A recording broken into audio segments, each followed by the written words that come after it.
সাপ্তাহিক লটারি ভাগ্য মেষ। আগস্টের শেষ সপ্তাহে প্রথমের মধ্য ভাগটা মেষ রাশির জন্য বেশ ভালো রয়েছে। লটারি কাটার হলে এই সময় কাটুন, শেষ ভাগে একেবারে লটারি কাটতে যাবেন না।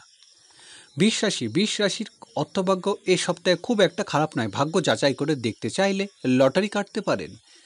মিথুন রাশি, এ সপ্তাহে মিথুন রাশির জাতক জাতিকাদের লটারির দিক না এগোনোই ভালো হবে। মন চাইলে সপ্তাহের শেষে একবার চেষ্টা করে দেখতে পারেন, অর্থহানির আশঙ্কা দেখা যাচ্ছে।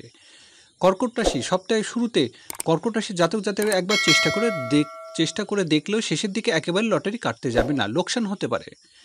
সিংহ রাশির জন্য সপ্তাহের শেষের দিকে বেশ শুভ রয়েছে, তবে শেষে একবার চেষ্টা করে দেখতে পারেন, বাকি সময় লটারি থেকে দূরে থাকায় বুদ্ধিমানের কাজ হবে।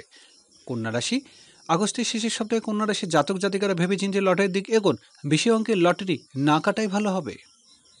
তুলা রাশি ব্যক্তিদের লটারি কাটার ইচ্ছা থাকলে সবচেয়ে শেষ ভাগে কাটতে পারেন, বাকি সময় লটারির কথা ভাববেন না।